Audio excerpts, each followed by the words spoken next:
एक ऐसा लड़का जिसकी जिंदगी बहुत ही ज्यादा खराब चल रही थी, लेकिन एक दिन वो एक वैम्पायर को सेव करता है जहाँ पर वो उसका मास्टर बन जाता है। कहानी शुरू होती है हमारा मेन कैरेक्टर माहिरू की पेरेंट्स की डेथ हो चुकी थी और माहिरू इस सदमे में होता ही है कि उसके रिलेटिव्स पहले ही बात करना चालू हो जाते हैं कि इसको आखिर अभी आगे कौन पालेगा। माहिरू को ऐसा लग रहा होता है कि कहीं वो अकेले भूखे ना मर जाए, लेकिन तभी अचानक से माहिरू के अंकल उसको पालने के लिए रेडी हो जाते हैं। उसके अंकल उसको पकड़ते हैं और बोलते हैं चिंता मत करो, हम तुम्हारे रिलेटिव्स हैं और हम तुम्हें अकेले नहीं छोड़ेंगे। और अब माहिरू बड़ा हो चुका है जहाँ पर वो कुछ सिंपल चीजें करता है, अपने शौक को पूरे करता है। भले ही वो एक हाई स्कूल स्टूडेंट है, लेकिन उसके अंकल उसको अपने दोस्तों को अपने घर लाने के लिए मना करते हैं। एक दिन जब माहिरू बाहर था तब उसको रोड साइड में एक कैट मिलती है जिसको माहिरू अपने घर लाता है। वो कैट इंजर्ड भी था तो वो उसको ठीक करता है, साथ ही वो उसको एक बेल्ट पहनाता है और उसको अडॉप्ट करने का सोचता है। जहाँ पर बहुत सोचने के बाद वो उस कैट का नाम कूरो रखता है। भले ही माहिरू ने उसको अडॉप्ट कर लिया था, लेकिन उसके अंदर के डार्कनेस के बारे में उसको कुछ भी नहीं पता था। अगले दिन माहिरू अपने दोस्त के साथ चल रहा होता है जहाँ पर उसके दोस्त उसको रेलवे स्टेशन के सामने वाले वैम्पायर के बारे में बताते हैं और कैसे 10 लोग अभी लापता हो चुके हैं।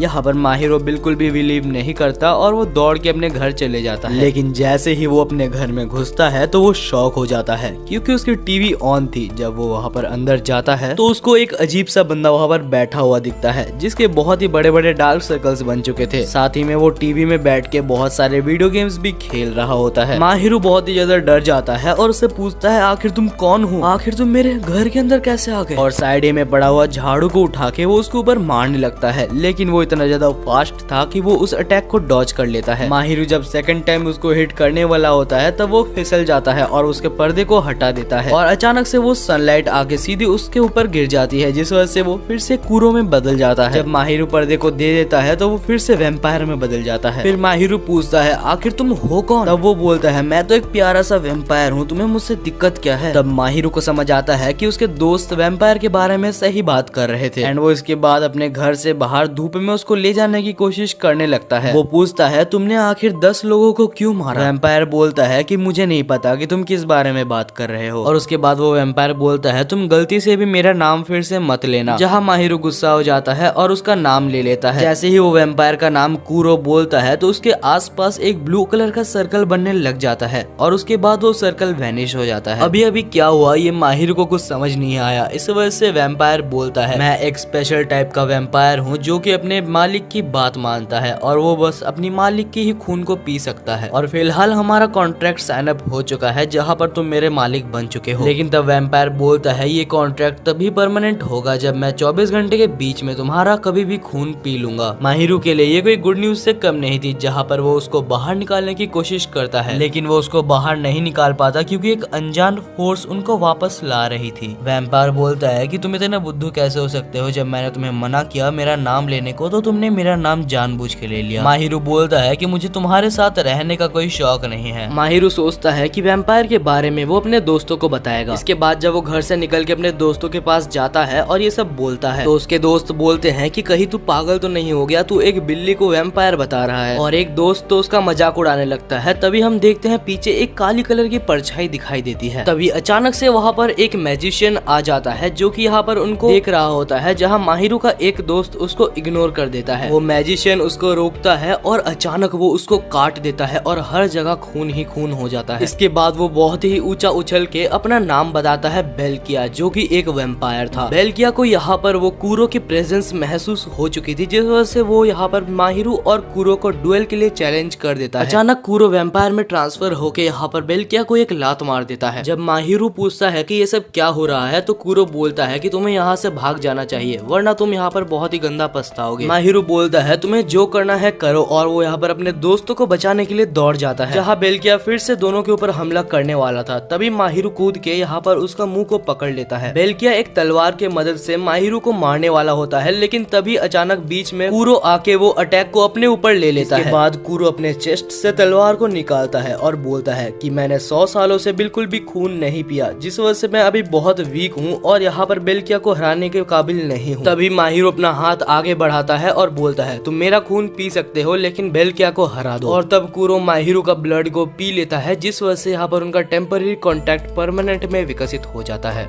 अब कुरो यहाँ पर माहिरू का वैम्पायर सर्वेंट बन चुका था। माहिरू कुरो को ऑर्डर देता है कि जाके बेल्किया को खत्म कर दो। कुरो बेल्किया के ऊपर अपने क्लॉज से हमला करता है जिससे एक विंड अटैक होता है और एक ही बार में यहाँ पर बेल्किया खत्म हो जाता है। फिर कुरो उसको जान से मारने वाला होता है, तभी वो एक डॉल में कन्वर्ट हो जाता है। तब माहिरू उसको उठाता है और पूछता है कि तुम कुरो को मारने की कोशिश क्यों कर रहे थे। तब बेल्किया बोलता है कि ये मेरे मास्टर का ऑर्डर था। उसके मास्टर का नाम सुबाकी होता है। जब माहिरू पूछता है कि आखिर वो उसे मारना क्यों चाहता था, तब बेल्किया एक अजीब सा आंसर देता है। वो बोलता है कि सुबाकी को कोई भी नहीं जानता और जो जो उसको नहीं जानता वो सबको मारना चाहता है। अचानक कुरो और माहिरू बेहोश हो जाते हैं क्योंकि वो लोग बहुत थक गए थे। और उसके बाद हम देखते हैं माहिरू अपने बेड में सो रहा होता है और साइड ही में कुरो भी यहाँ पर सो रहा होता है। माहिरू जल्दी से उठ के अपने स्कूल जाता है और जाके उस दोस्त को देखता है जिसको वैम्पायर ने काटा था। लेकिन जब माहिरू उस बारे में पूछता है तो किसी को कुछ भी याद नहीं था। वो दोस्त बोलता है कि मेरे को पुलिस वाले ने बताया कि मेरा एक कार एक्सीडेंट हुआ था। वो लोग जो मार्केट में मिले थे माहिरू के दोस्तों को याद भी नहीं होता। ये सब माहिरू को बहुत ज्यादा वियर्ड लगता है और वो यहाँ पर स्कूल के छुट्टी के बाद कुरो से ये सब के बारे में पूछता है कि ये सब आखिर हो क्या रहा है। अचानक वहाँ बारिश शुरू हो जाती है लेकिन कोई भी काले बादल नहीं थे।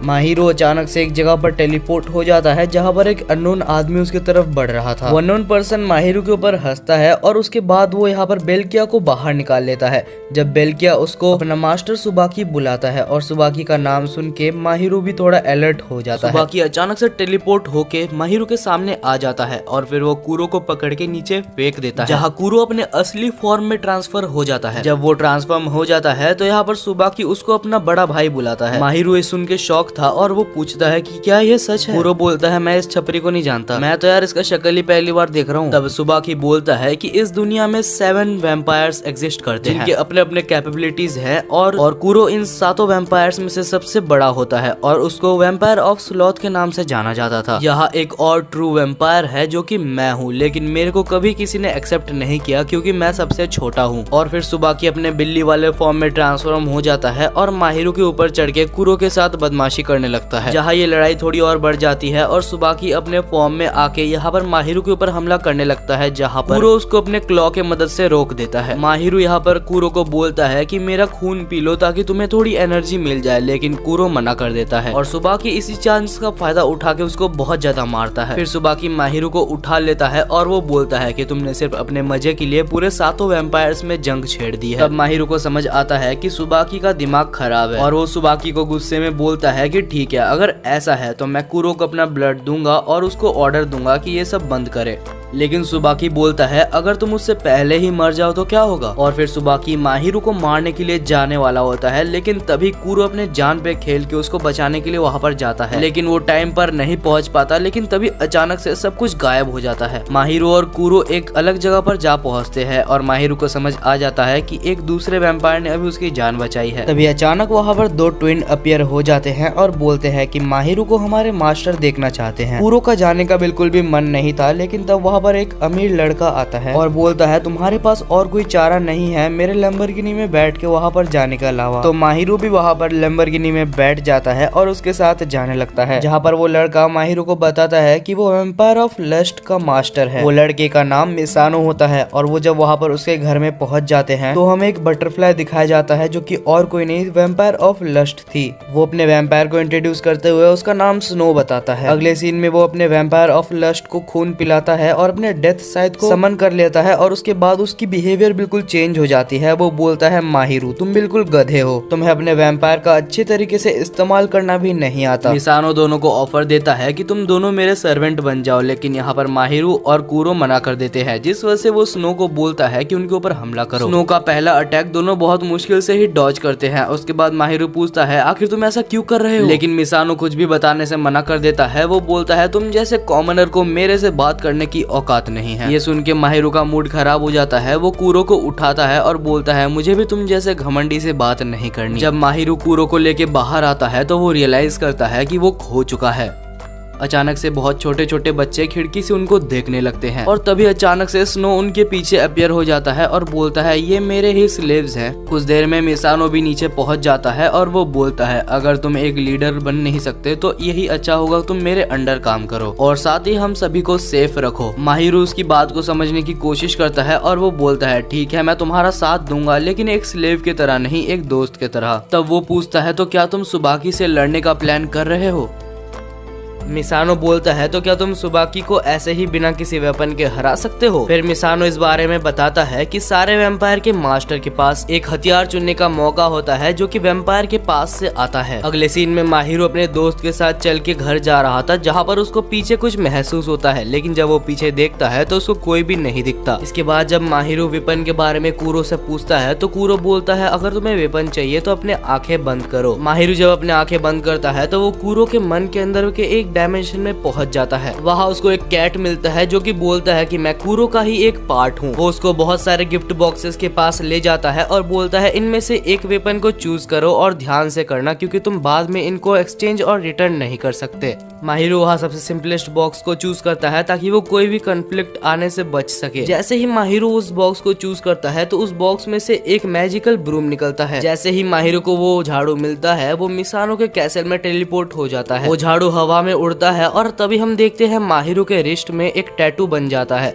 माहिरू को लगता है कि ये क्या हो गया, लेकिन तब मिसानो बोलता है कि ये तुम्हारी वेपन की निशानी है। वो अपने झाड़ू को समन करने की कोशिश भी करता है लेकिन नहीं कर पाता। तब स्नो बोलता है कि तुम अपने गोल के बारे में सोचो, इससे तुम्हें इजी होगी। माहिरू अपने दोस्तों के बारे में सोचता है क्योंकि वो अपने दोस्तों को अपना फैमिली मानता था। वो मिसानो को ये भी बोलता है कि कभी मैं अपने दोस्तों को तुमसे भी जरूर मिलाऊंगा। अगले सीन में माहिरू अपने दोस्त सकुया के पास जाता है क्योंकि वो 3 दिन से स्कूल नहीं आ रहा था। अचानक से माहिरू के सारे मेमोरीज ग्लिच करने लगते हैं और वो साकुया के बारे में सब कुछ भूलने लगता है। आखिर ये क्या हो रहा था, माहिरू ये समझने से पहले असली साकुया पीछे से उसको पकड़ लेता है और वो सभी एक जगह टेलीपोर्ट हो जाते हैं जहाँ पर कूरो और माहिरू स्टिंग्स से बंधे हुए थे। तभी ऊपर हम बेल्किया को देखते हैं और साथ ही यहाँ पर माहिरू के दोस्त साकुया को भी देखते हैं। कूरो और माहिरू को समझ आ जाता है कि साकुया अभी सुबाकी का मिनियन बन चुका है। जहाँ साकुया ऑलमोस्ट रोते हुए बोलता है कि मैंने तुम पर ट्रस्ट किया था लेकिन तुमने ये बात छुपाई कि कूरो एक नॉर्मल कैट है। माहिरू के ऊपर हमला भी होता है लेकिन कूरो जैसे तैसे करके उसको बचा लेता है और अपने ऊपर हमले को ले लेता है। कूरो अभी इतना ज्यादा इंजर्ड हो चुका था कि वो माहिरू का ब्लड पी के भी रिकवर नहीं हो पाता। माहिरू को लगता है कि वो अभी शायद मरने वाला है लेकिन तभी सारे स्टिंग्स कट जाते हैं क्योंकि मिसानो और स्नो यहाँ पर आ चुके थे। स्नो बेल्किया के ऊपर हमला करता है और उसको दूर कर देता है जहाँ पर मिसानो साकुया को देखता है। मिसानो और स्नो ने यहाँ पर बेल्किया को अपने एग्जीक्यूशन चेयर में बैठा के उसको मार ही दिया होता है। फिर मिसानो साकुया से पूछता है कि आखिर तुमने ऐसा क्यों किया, क्योंकि माहिरू तो अभी तुमको मेरे से इंट्रोड्यूस करने का सोच रहा था। अचानक साकुया का बिहेवियर चेंज हो जाता है जहाँ पर वो बोलता है कि मैं भी तुम दोनों के साथ दोस्त बनना चाहता था। ये सुन के मिसानो थोड़ा सा केयरलेस हो जाता है और वो स्नो को बोलता है कि साकुया और बेल्किया को जाने दो। जहाँ पर जैसे ही वो इनको छोड़ता है तो बेल्किया जो कि स्टिंग्स के द्वारा कंट्रोल हो रहा होता है वो स्नो के ऊपर हमला करता है और स्नो का एक पैर को काट देता है। जहाँ साकुया मिसानो को अपने नाइफ से हमला करता है और उसको बहुत ही सीरियस डैमेज दे देता है। साकुया माहिरू के गले पे नाइफ रखता है और बोलता है तुम्हें तो मर ही जाना चाहिए था।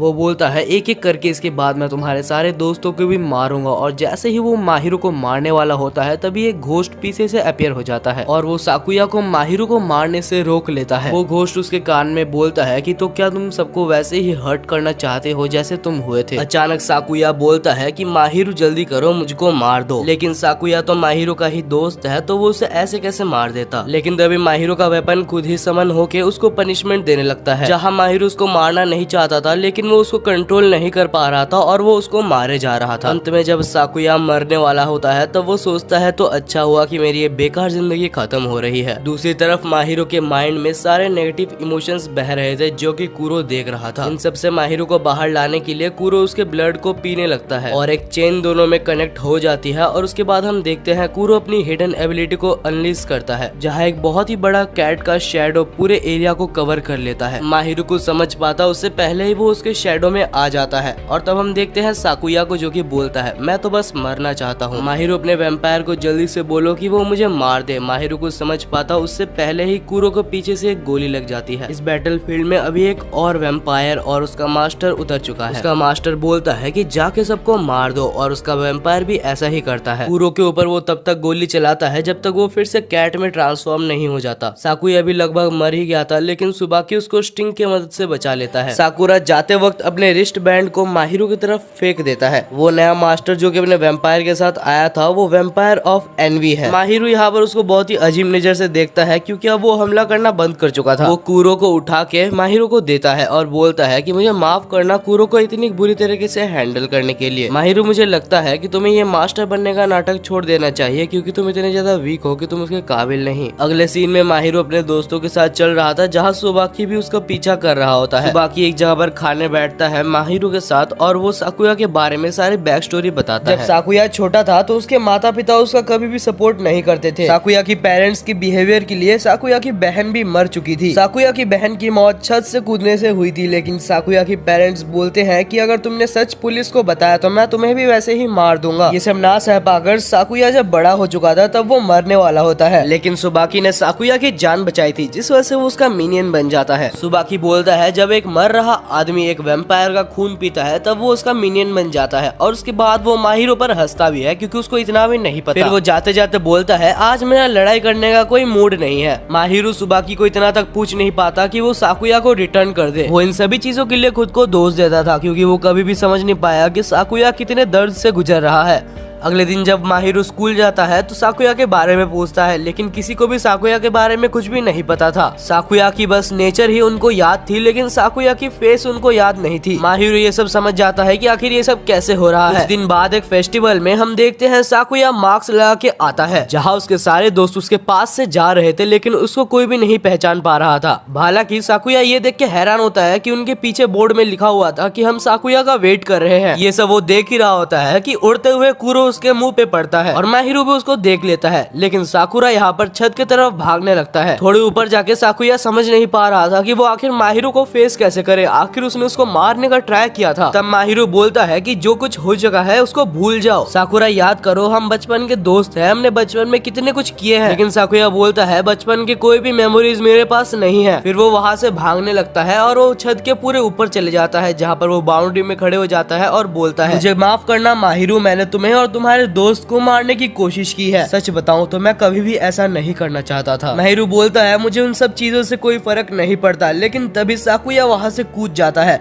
और उसको बचाते हुए माहिरो भी वहाँ से कूद जाता है। हवा में माहिरो साकुया के कॉलर को पकड़ता है और नीचे गिरने से जस्ट पहले वो अपने झाड़ू को समन कर लेता है लेकिन कुछ देर बाद माहिरो का डिसबैलेंस हो जाता है और वो जाके गिर जाता है। गिरने के बाद वो दोनों ही हंसते हैं कि कैसे अभी तक माहिरो अपने पावर्स को कंट्रोल नहीं कर सकता। लेकिन फिर अचानक से साकुया रोने लगता है और बोलता है कि मुझे तुम्हारे साथ और भी ऐसे कुछ मोमेंट्स बिताने थे। लेकिन उसके बाद साकुया बोलता है कि जब मैं छोटा था तब मेरी बहन की मरने की दोष को मैं अपने ऊपर ही लेता था लेकिन तब सुबाकी ही एक ऐसा आदमी था जिसने बोला कि उसका दोष नहीं है। सुबाकी ने साकुया को यह भी बोला था कि हर हार्ड सिचुएशन में जब भी तुम मुझे याद करोगे मैं तुम्हारे पास आ जाऊंगा। और जब वो मरने वाला होता है तब भी सुबाकी ने उसको बचाया था जिस वजह से मैं सुबाकी के लिए कुछ भी कर सकता हूँ। माहिरो सोचता है कि उसके अंकल के लिए उसके लाइफ में जैसा रोल है सुबाकी का भी उसके लाइफ में वैसा ही रोल है। तब माहिरो बोलता है सुबाकी की हर बात तुम उसके प्रेशर में आके करते हो और मैं तुम्हें वादा करता हूँ कि मैं तुम्हें इससे आजाद कर दूंगा। साकुया बोलता है तुमने मेरे लिए जितना किया है वो बहुत है, तुम्हें ये सब करने की कोई जरूरत नहीं। फिर साकुया माहिरो से जितना दूर हो सकता था उतना दूर चले जाता है। तुम एक पहले दोस्त थे जिसने मेरा साथ दिया था, तुम एक पहले ऐसे दोस्त थे जिसने सबसे पहले फ्रेंडशिप का हाथ बढ़ाया था। ये सब कह के वो रो रहा होता है। अगले सीन में हम देखते हैं माहिरो को जो कि बहुत ज्यादा फ्रस्ट्रेटेड होता है और वो कुरो को बोलता है कुरो मेरे को तरीके बताओ, मुझे बहुत ज्यादा स्ट्रॉन्ग बनना है। अगले सीन में हम देखते हैं माहिरो और कुरो यहाँ पर एक फेस्टिवल का वेट कर रहे थे जहाँ फायरवर्क शोज होने वाले थे। अचानक वहाँ पर एक मिस्टीरियस आदमी आता है और उनको एक सूटकेस थमा के जाता है। बोलता है कि यहाँ पर घूमे हुए चीजों वाले सेक्शन में जाके इसको प्लीज डिपॉजिट कर देना क्योंकि मेरे को नहीं पता वो कहाँ पर है। सूटकेस देने के ठीक बाद वो मिस्टीरियसली गायब हो जाता है। हालांकि यहाँ पर माहिरो ज्यादा डाउट नहीं करता और वो अकेले ही यहाँ पर घूमे हुए चीजों वाले काउंटर की तरफ चलने लगता है। जाते वक्त माहिरो एक आदमी से टकराता है जिसके सुनहरे बाल थे। वो एक बहुत ही बड़ा बॉक्स अपने ऊपर ले जा रहा था, लेकिन जब माहिरू पूछता है कि ये क्या है, तब वो आदमी बोलता है ये वैम्पायर्स के लिए एक कॉफिन है। माहिरू ये सुन के बिल्कुल भी बिलीव नहीं कर पा रहा था, लेकिन तभी वो डिस्ट्रैक्ट हो जाता है क्योंकि उसके पीछे एक बहुत ही बड़ा एक्सप्लोजन होता है और वो ठीक उस जगह पर होता है जहाँ पर माहिरू जा रहा था। माहिरू को जल्द ही समझ आ जाता है कि ये सूटकेस भी बहुत ही जल्दी फटने वाला है। वो समझ नहीं पा रहा था कि आखिर वो उसको दूर कैसे ले जाए जहाँ पर किसी को भी हार्म ना हो। कूरो को वो सुनहरे बाल वाले लड़के के सामने भी वो समन नहीं कर सकता था, लेकिन फिर वो उस लड़के पे बिलीव करता है और उसके सामने वो कूरो को समन करता है, जहाँ पर कूरो उसको हवा में बहुत ऊपर जाके फेंकता है।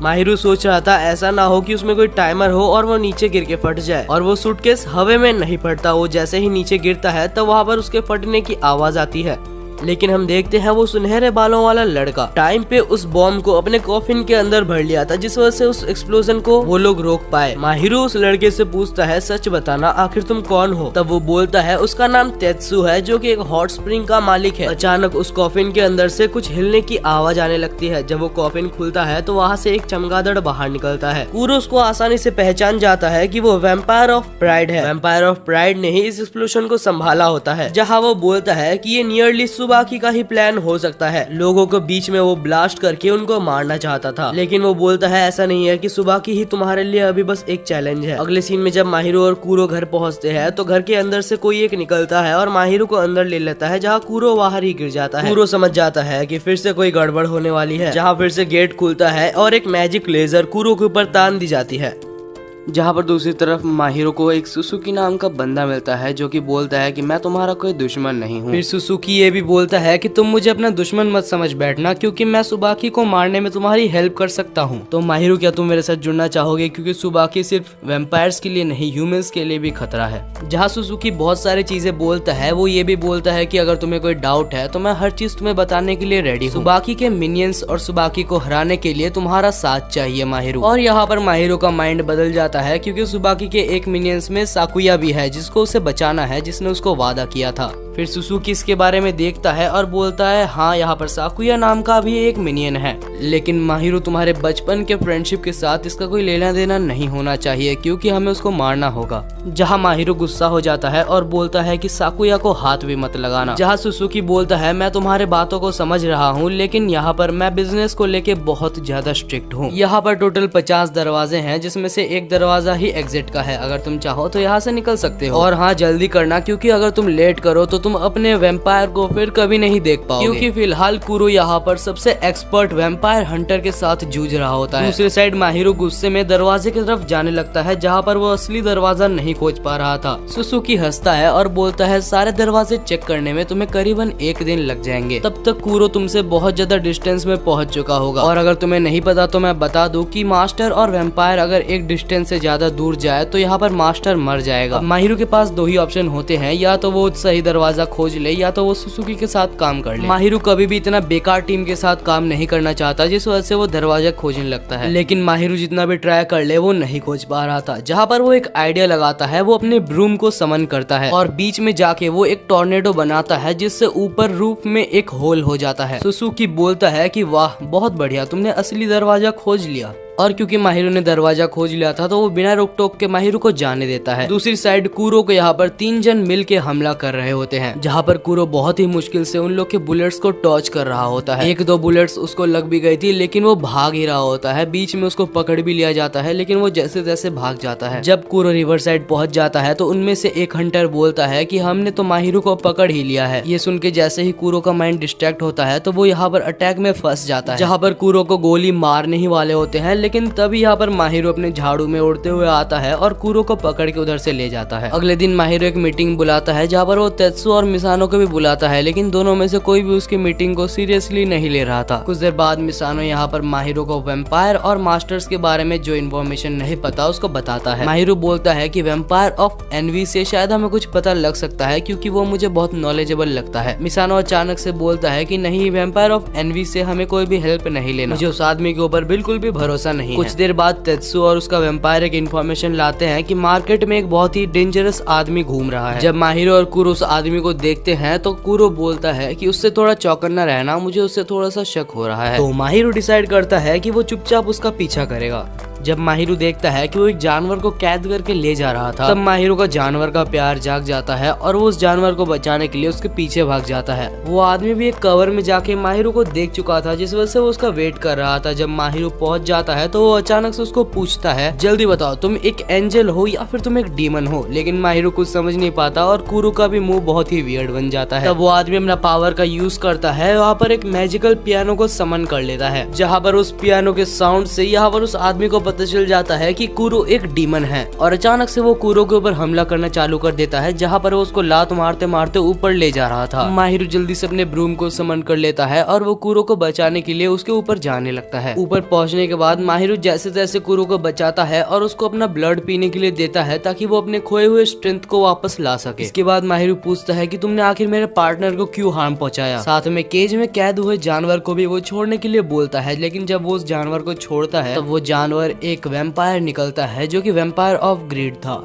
फिर वैम्पायर ऑफ ग्रीड बोलता है कि ये आदमी जो मेरे साथ है इसका नाम लिक्ड है, जो कि मेरा मास्टर है, और मैं इसके साथ इसलिए हूँ क्योंकि ये मेरे को एंजल समझता है। जहाँ पर लिक्ड बोलता है कि मैं इसको भी एक डीमन समझता हूँ और मुझे इससे नफरत है। और ये दोनों भी यहाँ पर खुद ही में मारपीट कर रहे होते हैं। जहाँ माहिरू खुश होता है क्योंकि सुबाकी से लड़ने के लिए उसे एक और साथी मिल गया। जहाँ वैम्पायर ऑफ ग्रीड बोलता है कि तुम्हें गलतफहमी है, हम तुम्हारे कोई भी साथी नहीं है, और देखा जाए तो तुम्हें कोई साथी की जरूरत भी नहीं है, क्योंकि कुरो जो कि सबसे बड़ा वैम्पायर है, अगर वो चाहे तो वो सब कुछ अकेले ही संभाल सकता है। फिर वैम्पायर ऑफ ग्रीड ये भी बोलता है कि मैंने कुरो को माफ नहीं किया क्योंकि कुरो ने मेरे साथ कुछ ऐसा ही किया था। माहिरू को समझ आ जाता है इससे पहले इन दोनों के बीच में पहले ही कुछ हो चुका है। इससे पहले दोनों में लड़ाई लगती। यहाँ पर माहिरू दोनों को अलग करता है और पूछता है क्या तुम मेरी हेल्प कर सकते हो, लेकिन वो मना करके वहाँ से चला जाता है। जब माहिरू घर वापस आता है तो उस लड़के को टीवी में देख के पियानो बजाते हुए वो शॉक हो जाता है और सबको बोलता है कि वो वैम्पायर ऑफ ग्रीड का मास्टर है। जहाँ पर मिसानो बोलता है कि वैम्पायर ऑफ ग्रीड से दूर रहना ही बेटर है, क्योंकि जब वो अपने मास्टर से बोर हो जाता है तो वो अपने मास्टर को मार देता है। लेकिन माहिरू उसकी बात नहीं सुनता क्योंकि उसे उस आदमी को बचाना है। जहाँ उसे पता चलता है वो आदमी जो पियानो बजा रहा था, जिसका नाम लिक होता है, वो एक बहुत ही फेमस पियानो आर्टिस्ट है। जब माहिरू उस कॉन्सर्ट हॉल में होता है तो वो देखता है उसी आदमी को जिसने उसे उस एक्सप्लोसिव बैग को पकड़ाया था। माहिरू समझ जाता है कि यहाँ पर सुबह के लिक को मारने की कोशिश कर रहा है। दूसरी तरफ जहाँ पर कॉन्सर्ट हो रहा होता है, वहाँ पर बैठे हुए सारे ऑडियंस असल में सुबाकी के मिनियंस थे। जब माहिरू वहाँ पर पहुँचता है तो वो देखता है सारे मिनियंस ऑलरेडी मर चुके हैं। इससे हमें पता चलता है कि वैम्पायर ऑफ ग्रीड भी बहुत पावरफुल है। दूसरी तरफ वैम्पायर ऑफ ग्रीड यहाँ पर लिक के ऊपर भी हमला करना शुरू कर चुका था, जो कि उसका खुद ही का मास्टर था। लिक वैम्पायर के पीछे जाके उसको लात मारता है, लेकिन तब तक वैम्पायर उसके पीछे जाके उसको एक और लात मार चुका था। तब वैम्पायर ऑफ ग्रीड हंसते हंसते बोलता है कि चिंता मत करो, नॉर्मल पीपल से वैम्पायर्स के मास्टर्स ज्यादा पावरफुल होते हैं। माहिरू को वैम्पायर ऑफ ग्रीड ये भी बोलता है कि कुरो को ऑर्डर करो, वो अकेले ही सबको मार सकता है। माहिरू बोलता है कि नहीं, यहाँ पर कुरो अकेले सब कुछ नहीं कर सकता, उसे भी थोड़ी सपोर्ट चाहिए। तब वैम्पायर ऑफ ग्रीड माहिरू के ऊपर हमला कर देता है, लेकिन यहाँ पर कुरो उसको बचा लेता है। फिर वैम्पायर ऑफ ग्रीड ये डिसाइड करता है कि वो माहिरू को 7 वैम्पायर्स की स्टोरी बताएगा। बहुत समय पहले जो ऑर्गेनाइजेशन C3 थी, उसने एक आदमी को मारने का ऑर्डर दिया था, जहाँ पर 7 वैम्पायर्स में से वोटिंग होती है, जहाँ पर मैं और 2 वैम्पायर्स इस मर्डर के खिलाफ थे और बाकी के 3 वैम्पायर्स इस मर्डर से राजी थे। तो आखिर इसके बाद क्या करना है, ये हमने वैम्पायर ऑफ स्लॉथ यानी कि कुरो के ऊपर छोड़ दिया था। वो स्टोरी बता ही रहा होता है, लेकिन कुरो ये सब सुन के अपना ऑरा रिलीज करने लगता है। वैम्पायर ऑफ ग्रीड बोलता है तो क्या तुम अपने मास्टर के सामने अपने गलतियों को छुपाना चाहते हो। कुरो का मर्डरस इंटेंट अभी शुरू होने लगा था, जहाँ पर दोनों फाइट करने वाले थे। जब माहिरू कुरो को बुलाता है तो कुरो जैसे माहिरू को देखता है, उससे पहली बार माहिरू को ऐसा लगता है कि कुरो बिल्कुल भी अभी माहिरू के कंट्रोल में नहीं है। दूसरे साइड लिक रिकवर हो चुका था और वो यहाँ पर दोनों वैम्पायर्स की फाइट को रोकता है। वो माहिरू के ब्रूम को लेके उसको मोड़ के कुरो को दीवार से चिपका देता है। वैम्पायर ऑफ ग्रीड लिक को बीच में आते हुए देख के उसके ऊपर अटैक करने के लिए जाता है, लेकिन तब हम देखते हैं बाहर से एक वेल टाइप का कुछ आके उन दोनों को रोक देता है। कुछ देर बाद हम देखते हैं माहिरू जब कुरो को चेक करता है तो कुरो यहाँ पर थोड़ा सा अजीब सा दिखाई देता है, जो कि हमें बाद में बताया जाएगा। अगले सीन में हम वैम्पायर ऑफ ग्रीड को देखते हैं, जिसके पीछे अचानक से सुबाकी आ जाता है। अगले सीन में हम माहिरू को देखते हैं, जो कि फाइनली अपने घर में पहुंच चुका था, जहाँ उसके सारे दोस्त उससे गुस्सा थे क्योंकि वो बिना बिना बोले अचानक से वहाँ से चला गया था। मिसानो बोलता है कि इससे बहुत बदतर हालत भी हो सकते थे, लेकिन अच्छा हुआ कि तुमने यहाँ पर सुबाकी के एक मिनियन को यहाँ पर लाया है। तब हमें पता चलता है कि माहिरो ने यहाँ पर सुबाकी के एक मिनियन को पकड़ा होता है, हालांकि उस मिनियन का नाम लिलियाक होता है। तब मिसानो बोलता है कि क्योंकि ये सुबाकी का मिनियन है तो इसके ऊपर पूरा ट्रस्ट भी नहीं कर सकता। तब माहिरो बोलता है कि मेरे को ऐसा लगता है कि सुबाकी यहाँ पर अपने मिनियन को वापस लेने जरूर आएगा। सुबाकी आखिर कितना भी बुरा हो, साकुया के हिसाब से शायद वो कभी भी अपने मिनियंस को अकेला नहीं छोड़ेगा। जब माहिरो इस बारे में कूरो को कुछ बोलने बोलता है तो कूरो चुपचाप वहाँ से चला जाता है। माहिरो कूरो को पीछा करता है और जब वो पूछता है कि आखिर तुम्हारे साथ क्या हुआ है, तुम ऐसा बिहेव क्यों कर रहे हो, तब कूरो का शक्ल देख के माहिरो समझ जाता है कि वो अपने राइट माइंड में नहीं है। जब से वैम्पायर ऑफ ग्रीड ने उसकी पास्ट की बात की थी तब से उसका मूड ऐसा हो गया है। इसके बाद माहिरो डायरेक्टली कूरो को कुछ क्वेश्चंस करता है कि आखिर C3 क्या है और तुमने आखिरकार ऑपरेशन में हाँ बोला था या फिर ना। जैसे ही ये सब वो पूछता है तो वो कूरो को देखता है जो कि एक बहुत ही अजीब से चीज में अचानक से ट्रांसफॉर्म होने लगा था। माहिरो उसको देख के बिल्कुल चौंक जाता है, लेकिन उसके बाद वो बहुत सारे करेज को एक साथ इकट्ठा करके उसको ऑर्डर देता है कि अपने कैट वाले फॉर्म में आओ। कूरो माहिरो का ऑर्डर फॉलो करते हुए सीधा यहाँ पर माहिरो के पीछे चलने लगता है और दोनों ही फिर घर चले जाते हैं। अगले सीन में हम माहिरो को उसी मिनियन के पास देखते हैं जिसको माहिरो ने पकड़ा था। तब वो पूछता है तो क्या तुम सुबाकी को अपना दुश्मन मानते हो, लेकिन माहिरो बोलता है कि मैं उसे दुश्मन नहीं मानता, मैं मानता हूँ कि वो बस एक ऐसा आदमी है जिसे मुझे रोकना है। फिर वो मिनियन बोलता है माहिरो मुझे तुम्हें कुछ बताना है। सुबाकी का एक राइट हैंड मैन है जिसका नाम हाइगन है और वो स्पेशली बहुत ही ज्यादा स्ट्रॉन्ग है, तुम्हें उससे बच के रहना चाहिए। बाकी जितने भी वीक मिनियंस है वो तो फाइट भी नहीं करना चाहते। अगले दिन सुबह जब माहिरो उठता है तो उसे एक कॉल आता है जहाँ उसे वैम्पायर ऑफ ग्रीड के बारे में पूछते हैं क्योंकि वो पिछले रात से ही मिसिंग है और उसका मास्टर लिक्ट बहुत ही जल्दी कमजोर होते जा रहा है। इस वजह से अगर उसको नाक हो जा गया तो लिक्ट कुछ देर में बहुत ही कमजोर होके मर जाएगा। अचानक लिक्ट के पीछे एक लाल बालों वाला आदमी आ जाता है। लिक्ट कुछ समझ पाता उससे पहले ही वो उसको बहुत ही जानलेवा हमला कर देता है। फिर हमें पता चलता है कि ये सुबाकी का राइट हैंड हाइगन है जो कि बहुत ही आसानी से लिक्ट को पीटे जा रहा था। लिक्ट लड़ने की कोशिश करता है लेकिन वो कुछ भी नहीं कर पाता हाइगन के सामने। जहाँ हाइगन बोलता है कि तुम्हारा वैम्पायर ऑफ ग्रीड अभी सुबाकी के नीचे बहुत ही गंदी तरीके से कुचला जा रहा है। लिक्ट बोलता है कि मुझे उस डीमन की कोई भी परवाह नहीं है, लेकिन मैं तुमसे तो नहीं हारने वाला। जहाँ लिक्ट को मारने के लिए हाइगन ने भी अपना रेड ऑरा समन कर लिया था जिसको यहाँ पर दूर से माहिरो ने भी देख लिया था। माहिरो जल्दी से कूरो को लेके वहाँ पहुँचना चाहता था, लेकिन कूरो बोलता है कि पहले अपने बैकअप को बोल दो, लेकिन माहिरो नहीं सुनता। बोलता है कि मेरे पास उतना टाइम नहीं है। अगले सीन में माहिरो पहुंच चुका था जहाँ पर वो ना जानते हुए कि वो हाइगन है उसको बोलता है कि उसे छोड़ दो। इसके बाद कूरो और माहिरो लड़ाई करने के लिए रेडी हो जाते हैं, जहाँ कूरो अपने पास्ट को अभी तक भुला नहीं पाया था और वो लड़ नहीं पा रहा था। अचानक से कूरो एक ब्लैक क्रिस्टल बॉल में ट्रांसफर हो जाता है जिसे देख के वो बिल्कुल हक्का बक्का रह जाता है और बोलता है क्या ये बॉल कूरो भी हो सकता है। माहिरो अपने डिफेंस के लिए अपने ब्रूम को समन करने की कोशिश करता है, लेकिन वो ब्रूम भी उस क्रिस्टल बॉल में घुस जाता है जहाँ पर अभी उसके पास कुछ भी डिफेंस के लिए नहीं था। हाइगन बोलता है कि लिक्ट और मेरे बीच की लड़ाई अभी तक खत्म नहीं हुई है। जहाँ लिक्ट का हमला देख के हाइगन भी थोड़ा सा इम्प्रेस हो जाता है और वो सोचता है कि मैं भी सीरियस हो जाता हूँ। हाइगन लिक्ट का सारे हमले को डॉज कर लेता है और बहुत बुरी तरीके से लिक्ट यहाँ पर हाइगन से हार जाता है।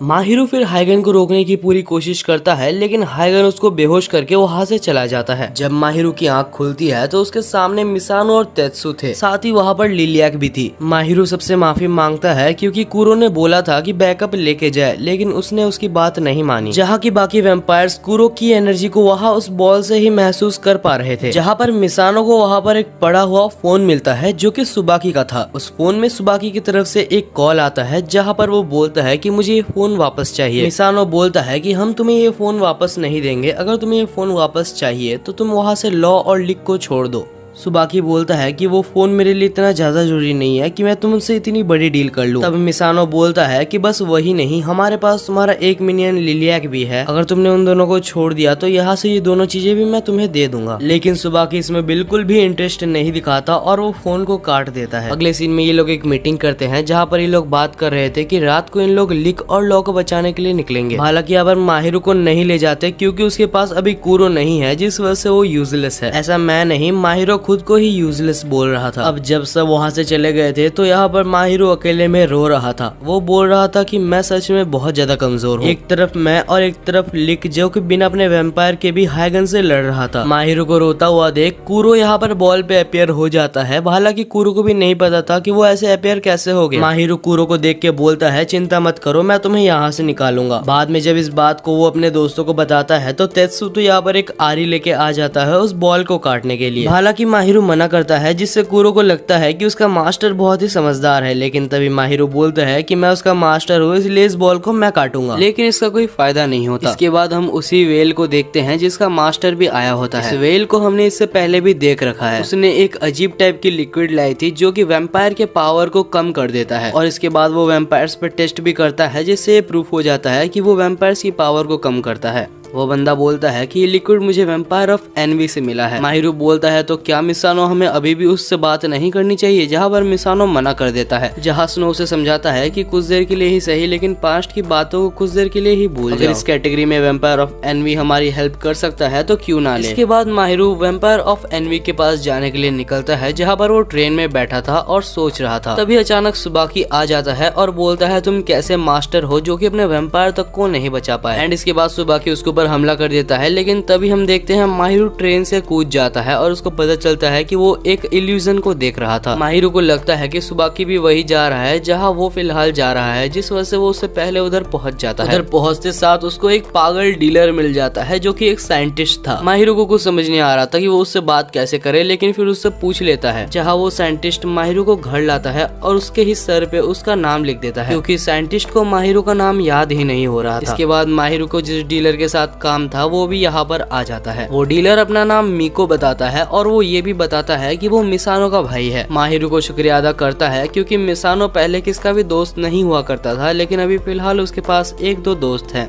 इसके बाद माहिरो कुरो को उस पागल साइंटिस्ट को दिखाता है जहाँ पर वो बोलता है ये तो बड़ा इंटरेस्टिंग केस है। वो उसको अपने लेबोरेटरी में ले जाता है और उसको जांच करने के बाद बोलता है कि हम इसका कुछ नहीं कर सकते क्योंकि ये पहला केस है जो हम देख रहे हैं। इसके बाद मीको बोलता है तो माहिरो क्या तुम्हें लगता है कि तुम अकेले कुरो के साथ ही सुबाकी को ब्रेक कर सकते हो? माहिरो बोलता है तुम डायरेक्टली बोल सकते थे कि मैं सुबाकी को मार सकता हूँ, लेकिन तुमने सुबाकी को ब्रेक ही क्यों बोला? जहाँ वो बोलता है कि हम एक वैम्पायर को कभी भी फुल्ली नहीं मार सकते, हम बस उसे ब्रेक ही कर सकते हैं। और वो हम ऐसे कर सकते हैं कि सबसे पहले हमने जो वैम्पायर को चीज दी थी उसको अगर हम तोड़ दे तो। जिससे माहिरो को याद आता है कि कुरो को सबसे पहले माहिरो ने एक बेल दिया था। इसके बाद वो पागल साइंटिस्ट माहिरो को एक कुछ जूस टाइप का देता है। इसके बाद उस जूस को माहिरो को पीने के लिए बोलता है, जहाँ पर वो बोलता है कि ये जूस तुम्हें कुरो के माइंड को मास्टर करने में बहुत हेल्प करेगी। जहाँ पर माहिरो उस जूस को पी लेता है और वो पीने के बाद अचानक बेहोश हो जाता है। बेहोश होने के बाद वो नीचे गिरते जा रहा था, जहाँ पर उसको बस एक ही चीज दिख रही थी जो कि कुरो की वही दी गई बेल्ट थी। अगले सीन में हम माहिरो के सारे दोस्तों को देखते हैं जो कि यहाँ पर प्लानिंग कर रहे थे कि सुबाकी को कैसे हराना है। उन सबको सुबाकी की रियल लोकेशन पता चल चुकी थी, जहाँ वो लोग को इतना अंदाजा तो हो जाता है कि लॉ और लिक एक ही बड़े वाले बिल्डिंग में है, लेकिन वो लोग एक साथ तो कभी भी नहीं होंगे क्योंकि वैम्पायर और मास्टर के एक साथ होने से उनकी पावर बढ़ जाएगी, जिस वजह से वो लोग अंदाजा लगाते हैं कि लॉ ऊपर होगा और लिक नीचे होगा। और वो लोग ये डिसीजन लेते हैं कि वो अपना भेष बदल के वो बिल्डिंग में घुसेंगे। यहाँ पर वो वेल का मास्टर जिसका नाम क्रेन होता है वो यहाँ पर एक बहुत ही अमीर इंसान बन के आया था, जिससे बहुत ही दिमाग लगा के वो सुबाकी के रूम का कार्ड का एक डुप्लीकेट बनवा लेता है। अब वो लोग बिना सुबाकी के पता लगे उनके रूम में भी घुस सकते हैं। वहीं पर मिसानो भी एक काले कपड़े पहन के लिफ्ट पे चढ़ा था, लेकिन लिफ्ट पे वहाँ पर साकुया भी होता है। यहाँ पर साकुया ने मिसानो को पहचान लिया था, जिस वजह से यहाँ पर साकुया बेसमेंट का बटन चुपके से दबा देता है, जहाँ लिफ्ट बेसमेंट में जाने लगती है। जहाँ मिसानो कॉल करके क्रेन को भी बेसमेंट में बुला लेता है, लेकिन क्रेन इस टाइप की फाइट में बहुत अच्छा नहीं है। बेसमेंट में पहुंचने के बाद वहाँ पर उसको लॉ कहीं भी नहीं दिखते। इसका मतलब ये है कि बेसमेंट में लॉ नहीं है।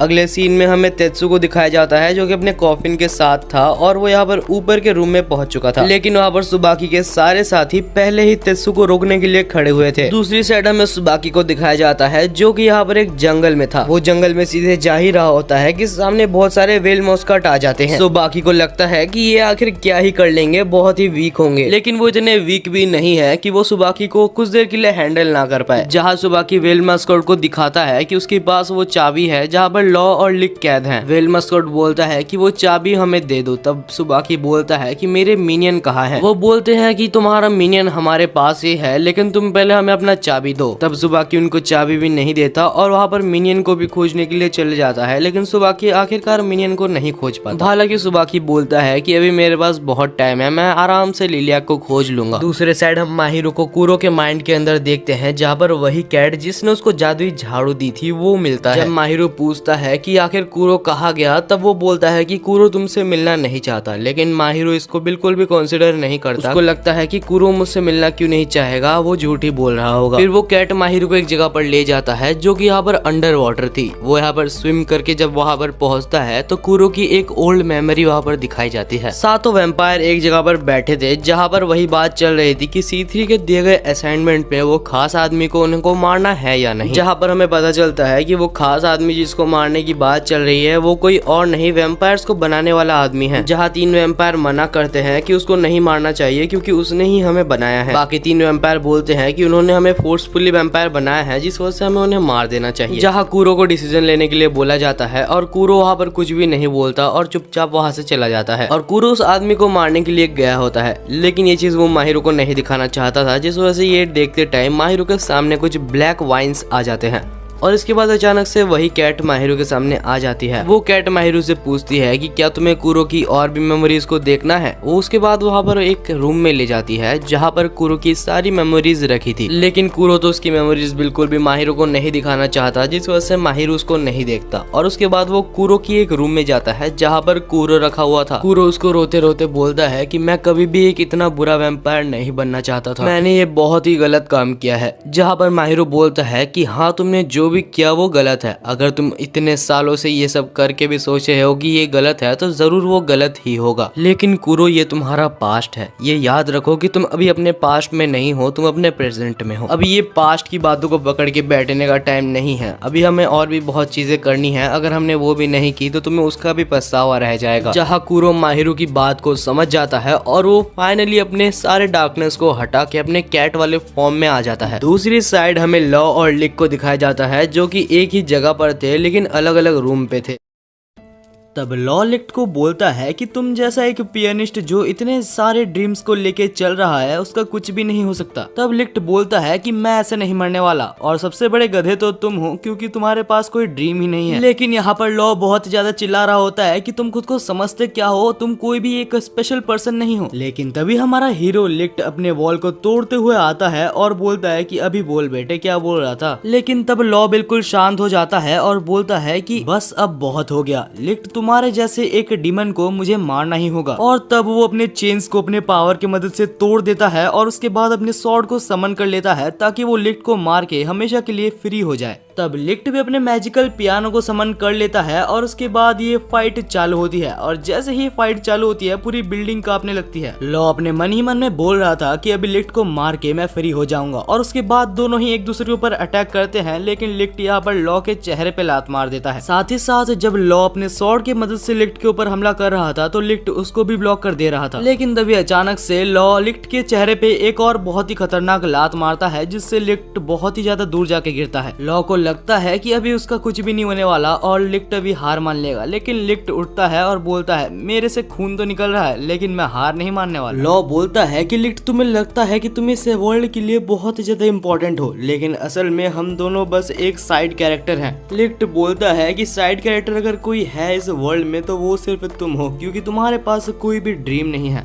और ये सब बातें सुन के लॉ को बहुत ज्यादा बुरा लगता है, जिससे उसकी ट्रू पावर गलती से रिलीज हो जाती है। और तब लॉ लिक्ट को पकड़ लेता है और बोलता है कि तुम्हें कुछ भी नहीं पता लिक्ट की आंखें, मेरे साथ पास्ट में क्या हो चुका है। इसके बाद हमें लॉ का पास्ट दिखाया जाता है जहाँ पर एक लड़की जो कि एक सर्वेंट थी, एक प्रिंसेस की, लॉ को उसके पास बिताया गया हर पल याद था क्योंकि लॉ उसको सच में बहुत ज्यादा पसंद करता था। लेकिन किस्मत भी क्या चीज है, क्योंकि अचानक से उसकी शादी एक दूसरे किंगडम के किंग के साथ तय कर दी गई थी और ये एक डील था ताकि दोनों किंगडम के बीच में शांति रह सके। जब लॉ को ये पता चलता है वो सच में बहुत ज्यादा गुस्सा हो जाता है और बोलता है कि तुम मेरे साथ चलो अगर तुम्हें अपना फ्रीडम चाहिए। लेकिन तब वो बोलती है कि मेरे को अपने फ्रीडम से ज्यादा अपने किंगडम की सेफ्टी और पीसफुली अपने किंगडम को आगे बढ़ाने की चिंता है। बस अब लॉ उसके बारे में और क्या बोलता, बस वो देखता है कि उन दोनों की शादी कैसे हो जाती है। लेकिन ये शांति भी दोनों किंगडम के बीच में ज्यादा दिनों तक नहीं टिकती और दोनों किंगडम्स में फिर से लड़ाई चालू हो जाती है। वहाँ एक सोल्जर बात कर रहा था कि इस लड़ाई को रोकने के लिए हमें उस सर्वैम्प को मारना ही होगा, और ये सारी बातें चुपते छुपाए लॉ सुन रहा होता है। अब लॉ के पास बस एक ही चारा था कि वो यहाँ पर उस सर्वैम्प के पास जाके बोल दे। लेकिन जब लॉ बोलता है कि तुम्हारे पास ये आखिरी मौका है यहाँ से निकल जाने का, नहीं तो तुम मारी जाओगी। लेकिन वहाँ भी वो प्रिंसेस बोलती है कि अगर मैं मारी भी जाती हूँ तो मुझे चलेगा, लेकिन कम से कम ये दोनों के बीच में शांति तो रहेगी। और हमारा लॉ कुछ भी नहीं कर सकता था सिवाय रोने के। लॉ ने तो ये भी सोचा था कि अगर कोई प्रिंसेस को मारने आया तो वो उसे ही मार देगा, लेकिन प्रिंसेस ऐसे करने से मना कर देती है। अगले दिन प्रिंसेस एग्जीक्यूशन चेयर पे जाके खड़ी होती है और बोलती है कि मेरा मरना खाली ना जाए, अगर मेरे मर जाने से ही शांति आएगी तो यही सही। लॉ तब बस वहाँ पर खड़े होके रो सकता था, और रोते रोते जब वो देखता है कि उसकी लवर को उसके सामने ही मारा गया, तब लॉ को इतना ज्यादा बुरा लगा था कि उसकी मूर्ति जो कि वहाँ पर उसके मरने के बाद बनाई गई थी, लॉ उसको महीनों तक एक स्क्वायरल के रूप में प्रोटेक्ट करता रहा। और तभी लॉ को वहाँ पर एक सर्वैम्प की मीटिंग के लिए बुलाया जाता है, जहाँ पर कुरो उसको कुछ चीजें समझाता है। लेकिन लॉ का दिमाग इतना ज्यादा खराब था कि वो कुरो की बातें सुनने की जगह उसी के ऊपर चिल्ला रहा होता है। और जब इतना कुछ होने के बाद लॉ वापस आता है तो वो देखता है एक और दूसरा पावरफुल कंट्री आके हमारे दोनों शहर को तबाह करके चला गया था। जो प्रिंसेस की मूर्ति थी उसका सर कट के नीचे गिर गया था। और ये सब देखने के बाद लॉ को इतना ज्यादा बुरा लगता है कि उसके बाद वो बिल्कुल ही बदल गया। उसका एक इकलौता प्रॉमिस जो कि उसने प्रिंसेस से किया था कि वो उसको हमेशा प्रोटेक्ट करेगा, वो कभी उसको निभा ही नहीं पाया। और यहीं पर हमारी लॉ की सैड स्टोरी खत्म होती है।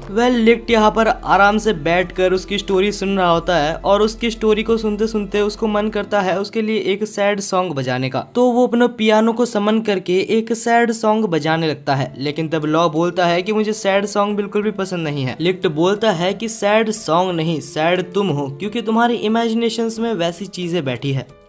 तब लॉ को समझ आता है कि कहीं ना कहीं लिक्ट सही बोल रहा है। अगर प्रिंसेस को वही चाहिए था जो कि उसको मिल गया है, तो आखिर लॉ उसके पीछे क्यों रो रहा है। लॉ कहता है कि मेरी जिंदगी में ऐसे बहुत सारे चीजें हैं जिनके बारे में मुझे जानना है। सबसे पहले तो मुझे लिक्ट के साथ मिलके यहाँ से बाहर निकलना होगा, और इसके बाद मैं कुरो का भी सामना करना चाहता हूँ। उसको पूछना चाहता हूँ कि आखिर उसने हमारे क्रिएटर्स को क्यों मारा। और लॉ फाइनली ये सब कुछ समझ जाने के बाद लिक्ट के साथ बॉन्ड में आ जाता है, और फाइनली वो दोनों एक टीम में आगे उस रूम को तोड़ के वहां से बाहर निकलते हैं। लेकिन जैसे ही वो लोग निकलते हैं वहाँ पर सामने हाइगन आ जाता है जो कि उनसे लड़ने के लिए तैयार था। और तब लिक्ट बोलता है कि लो तुम साइड हो जाओ, क्योंकि इस लाल बंदर के साथ मुझे लड़के मेरा हिसाब बराबर करना है। तब लॉ बोलता है कि लिक्ट तुम जिस कंडीशन में अभी हो उसके साथ तुम इसको तो नहीं हरा सकते। और जहाँ पर हाइगन ये सब सुन सुन के बोर हो रहा था, जिस वजह से वो ही फाइट को चालू कर देता है और पूरे रूम में आग लगा देता है। और तभी लिक्ट उसके ऊपर हमला कर देता है, लेकिन लिक्ट के अटैक को हाइगन बहुत ही इजीली डॉज कर लेता है। और तभी लॉ भी पीछे से अटैक करता है, लेकिन पीछे के अटैक को भी हाइगन आराम से रोक देता है। और तभी लॉ के चेहरे पे एक कट आ जाता है जिससे कि उसका आंख जल जाता है, जहाँ लिक्ट उसकी हेल्प करता है और दोनों फिर से खड़े हो जाते हैं। और इस बार लिक्ट उसके ऊपर हमला करने के लिए जाता है, लेकिन तभी हाइगन सोच रहा था कि इस बार भी वो उसे रोक लेगा। और तभी लिक्ट लॉ के साथ अपनी जगह को स्विच कर लेता है और एक बहुत ही खतरनाक लात उसके ऊपर मार देता है, जिससे कि पहली बार हाइगन जाके एक दीवार से टकरा जाता है। तब हाइगन उठता है और बोलता है, अरे वाह, ये तो बहुत ही अच्छी स्ट्रेटजी है, फाइनली किसी के साथ लड़ने में मजा तो आ रहा है। और इसके बाद भी लिक्ट और लॉ सेम स्ट्रेटजी फॉलो करके उसके ऊपर अटैक करते हैं, लेकिन उसका कोई फायदा नहीं होता। और तभी हम हाइगन को देखते हैं जो कि अपना ग्लोव्स उतार के अचानक से लिक्ट के ऊपर हमला कर देता है। लेकिन हाइगन ये देख के हैरान था कि लिक्ट के चेहरे पर आग नहीं लगती, और इसका मतलब यही है कि लिक्ट भी एक वैम्पायर है। और तभी अचानक से कहीं से धक्का लगता है और लिक्ट और लॉ दूसरी साइड जाके गिरते हैं। और तभी हम हाइगन को देखते हैं जिसकी एज धीरे धीरे कम हो रही थी और वो धीरे धीरे जवान हो रहा था, और अब वो अपनी फुल पावर में है इन दोनों को हराने के लिए। दूसरी तरफ हम सकुया, मिसानो और स्नो को देखते हैं, जहाँ सकुया अपने ब्लड से एक कटाना को समन कर लेता है और स्नो के ऊपर हमला कर देता है। स्नो उस अटैक को अपने वेपन की मदद से रोक लेता है, लेकिन तभी सकुया बोलता है कि तुम्हें अगर नहीं पता तो ये कटाना है सुबाकी की, और इसमें कोई भी सर्वैम्स का अटैक असर नहीं करता। और इसके बाद साकुया स्नो के तलवार को काटते हुए उसके सिर के ऊपर तलवार रख देता है, लेकिन साकुया उसको मार पाता उससे पहले ही एक गन गन शॉट आके उसके तलवार को उधर से हटा देता है और ये और कोई नहीं मीकू होता है जो कि अपने भाई को प्रोटेक्ट करने के लिए आ गया था।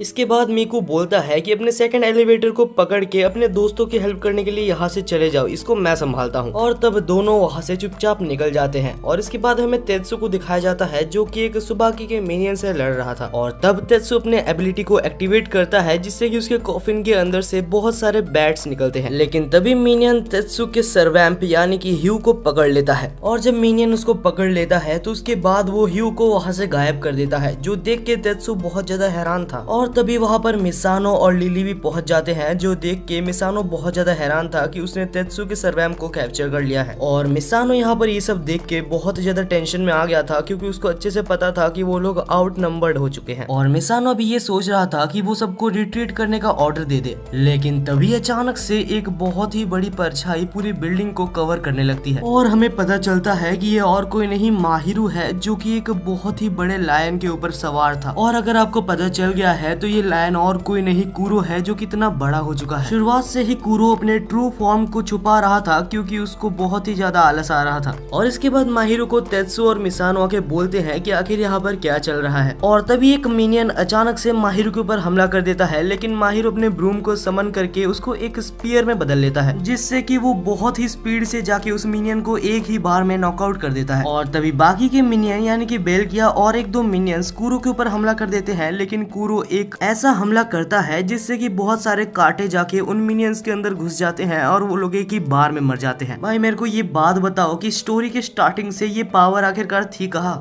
और इसके ऊपर के फ्लोर में हम लॉ और लिट को देखते हैं जो कि बहुत ही बुरी तरीके से हाइगन से हार चुके थे। और लॉ ने बेहोश होने से पहले कुरो की ट्रू फॉर्म को देख लिया था और वो ये देख के काफी ज्यादा हैरान था। मतलब हाइगन सोच रहा है कि उसको नीचे जाके माहिरू को भी हराना पड़ेगा। और ये सुन के लॉ फिर से हाइगन के ऊपर हमला कर देता है, लेकिन फिर से वो मार खा जाता है। और तब हाइगन बोलता है कि अगर तुम मेरे जूतों को चाटोगे तो मैं तुम्हें छोड़ दूंगा। लेकिन यार लिट को तो तुम लोग जानते ही हो, वो है अपना ईगो वाला बंदा। वो हाइगन को बोलता है कि हम नहीं, तुम हमारे जूतों को चाटो फिर हम तुम्हें बख्श देंगे। और ये सुनते साथ हाइगन सीधा लिक्ट के पास जाता है और उसको बालों से पकड़ के उठा देता है। तब लिक्ट बोलता है कि मैं ये करना तो नहीं चाहता था क्योंकि अगर मैं ये करूँ तो मुझे भी प्रॉब्लम हो सकती है, लेकिन शायद मेरे पास अभी कोई भी चारा नहीं बचा। और इसके बाद लिक्ट अपने खून की मदद से अपने हाथ में कुछ बनाता है जिससे कि अचानक से हाइगन और लॉ एक दूसरी ही वर्ल्ड में समन हो जाते हैं, जहाँ लॉ को समझ आ जाता है कि उसके मास्टर ने उसको अकेले यहाँ पर लड़ने के लिए भेज दिया, लेकिन अभी उसी को कुछ करना पड़ेगा क्योंकि लिक्ट ने उसके ऊपर भरोसा किया है।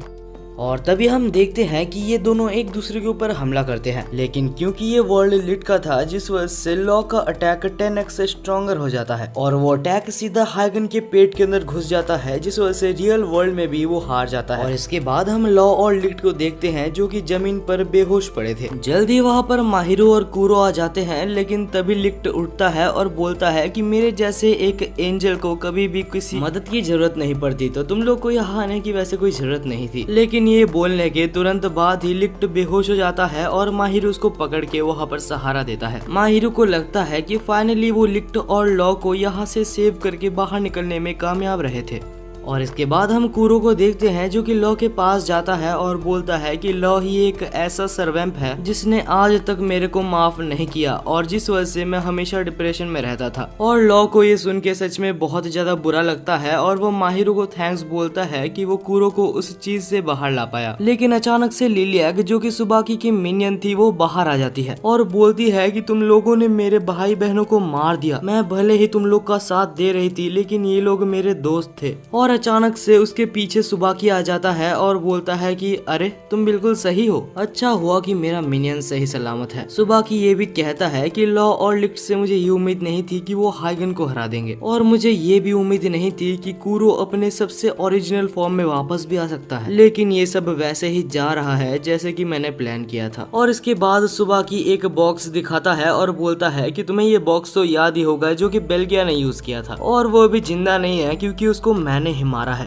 क्योंकि वो तुम लोग को भी नहीं हरा पाया, तो आखिर वो मेरे काम का भी क्या होता। और इसके बाद सुबाकी अपने स्वॉर्ड को समन करता है और लॉ के ऊपर अटैक कर देता है और ये स्वॉर्ड सर्वैम्प्स को मार सकती है। और तभी हम लॉ को देखते हैं जो कि धीरे धीरे मर रहा था और अचानक से ब्लास्ट हो जाता है। तभी सामने कूरो आ जाता है और सुबाकी को रोकते हुए बोलता है कि आखिर तुम ये क्या कर रहे हो सुबाकी। तब सुबाकी कूरो से पूछता है कि हमारे मास्टर के लास्ट वर्ड्स क्या थे। कूरो बोलता है कि उन्होंने कुछ भी नहीं बोला था। और तब हम लॉ को देखते हैं जो कि एक स्क्वायरल में कन्वर्ट हो चुका था। तब कूरो बोलता है कि मुझे पता है कि मैंने बहुत ही बड़ी मिस्टेक की है हमारे ओनर को मार के, लेकिन उसका अब मैं कुछ कर नहीं सकता और जो तुम वायलेंस कर रहे हो उसको अभी मुझे रोकना होगा। कूरो कहता है कि हम बैठ के बात भी कर सकते हैं क्योंकि वायलेंस से हर चीज सुलझती नहीं। लेकिन तब सुबाकी कहता है कि तुम्हें लगता है कि तुम्हारे बातों का मेरे लिए कोई वैल्यू है। और इसके बाद सुबाकी बहुत जोर जोर से हंसता है और बोलता है कि मैं पूरे शहर को तबाह कर दूंगा। और तब लॉ के द्वारा रिलीज की गई सारी एनर्जी को सुबाकी अपने अंदर ले लेता है और बहुत बड़े बड़े स्टिंग्स को पूरे शहर के ऊपर फेंकता है। और तब भी वो पागलों की तरह हंसे जा रहा था। और तब भी कूरो उससे बात करके ये मैटर सॉल्व करने की कोशिश करता है, लेकिन तब सुबाकी अपने स्वॉर्ड्स को कूरो के अंदर घुसा देता है। कूरो को बहुत ज्यादा दर्द हो रहा था, लेकिन वो सुबाकी को जाने नहीं देता। कूरो बोलता है कि मैंने जो गलतियां की है मैं उसके बारे में भी बात करना चाहता हूँ और तुम जो गलतियां कर रहे हो उसे रोकना चाहता हूँ। सुबाकी ये देख के बहुत ज्यादा चौंक गया था कि वो अभी तक उसे रोकने की कोशिश कर रहा है, लेकिन इस बार सुबाकी बिल्कुल भी नहीं सोचता और वो अपने स्वॉर्ड की मदद से कूरो का एक हाथ को काट देता है। और इस बार तो वो सुबाकी को पूरी तरीके से मारने वाला था, लेकिन तभी माहिरो आके उसको रोक लेता है। और इसके बाद सुबाकी माहिरो के ऊपर भी अटैक करता है, जिससे माहिरो के फेस में एक स्क्रैच आ जाता है। और अब तो कूरो को बहुत ज्यादा गुस्सा आ रहा था, जिस वजह से सुबाकी को सबक सिखाने के लिए वो अपने ट्रू फॉर्म में आ जाता है। और उसके बाद वो सुबाकी के ऊपर पैर रख के बोलता है कि मुझे तुम्हें शायद से मारना होगा। सुबाकी भी बोलता है कि क्या तुमने हमारे ओनर को भी कुछ ऐसे ही मारा था। लेकिन तभी माहिरो उसके सामने आ जाता है और कूरो को मना करता है कि तुम सुबाकी को नहीं मार सकते। और इसी चांस का फायदा उठा के सुबाकी अपने स्वॉर्ड की मदद से माहिरो के ऊपर अटैक कर देता है। लेकिन तभी अचानक से माहिरो के सामने साकुया आ जाता है जो कि माहिरो को प्रोटेक्ट कर लेता है। और इसके बाद वो बोलता है कि भले मैं मर जाऊं लेकिन मैं तुम्हारे खिलाफ नहीं हो सकता माहिरो। और तब कूरो सच में बहुत ज्यादा गुस्सा हो गया था और वो इस बार तो सुबाकी को मार ही देता। लेकिन तभी माहिरो फिर से उसके बीच में आ जाता है और बोलता है कि नहीं, तुम सुबाकी को नहीं मार सकते। अचानक से कूरो के और सुबाकी के बॉन्ड से सुबाकी के चेस्ट में एक बहुत ही बड़ा होल होने लगता है और माहिरो का ब्रूम अचानक से ट्रांसफॉर्म होके एक चाबी में बदल जाता है। और तब माहिरो उस चाबी को सुबाकी के चेस्ट के अंदर डाल के उसको लॉक करता है, क्योंकि उस समय यही सबसे ज्यादा लॉजिकल चीज थी उधर करने के लिए। और तभी अचानक से माहिरो सुबाकी के मन के अंदर चला जाता है, जहाँ सब कुछ उसे दिखाया जाता है। वहाँ सब कुछ था जैसे कि सुबाकी के पेरेंट्स के मरने से लेके उसके एल्डर सिबलिंग्स जो कि उसको कभी एक्सेप्ट ही नहीं करते क्योंकि वो एक सर्वैम्प था। और जब वो सब कुछ ठीक करके उनके ओनर से बात करने के लिए जा रहा था, तभी उसको पता चलता है कि कूरो ने उसके ओनर को ही मार दिया। और सुबाकी के साथ ऐसे बहुत सारे हादसे हुए हैं जिससे कि उसका पूरा दिल ही टूट गया। अब माहिरो को समझ आ रहा है कि आखिर सुबाकी ऐसा बिहेव क्यों कर रहा है। और अचानक से माहिरो सुबाकी के मन के अंदर से बाहर आ जाता है और वो कूरो को देखता है, जहाँ कूरो अपने नॉर्मल फॉर्म में था और वो सुबाकी के ऊपर अटैक कर रहा था। और माहिरो तब उसे रोकता है और उसके ऊपर अटैक करने के जगह माहिरो जाके सुबाकी को गले लगा लेता है। सुबाकी को बिल्कुल भी समझ नहीं आता कि आखिर माहिरो ने ऐसा क्यों किया, लेकिन सुबाकी के अंदर अब लड़ने की इच्छा नहीं है, जिस वजह से सुबाकी के रेड ब्लेड्स भी गायब हो जाते हैं। अगले सीन में हमें माहिरो को दिखाया जाता है जो कि अपने दोस्तों के पास था और जहाँ पर सुबाकी साकुया को हील भी करता है। और सुबाकी आखिरी बार साकुया को बोलता है कि मेरी एक बात मानना, हमारे जितने भी मिनियंस हैं उनको बोलना मेरे बारे में भूल जाए और अपनी जिंदगी आराम से जिए। फिलहाल मेरे पास कुछ काम है जो कि मुझे करने हैं। और आखिर में हमें दिखाया जाता है कि सब लोग अपनी नॉर्मल लाइफ में रिटर्न कर गए थे और यहीं पर हमारा ये सीजन भी खत्म होता है। अगर आपको ये वीडियो थोड़ा सा भी पसंद आया तो प्लीज एक सब्सक्राइब जरूर से करना। और हाँ, मुझे पता है कि अभी की वॉइस ओवर थोड़ी सी बेकार है क्योंकि मैं रात को 3 बजे ये कर रहा हूँ। प्लीज मेरी मेहनत के लिए एक सब्सक्राइब और लाइक जरूर से कर देना।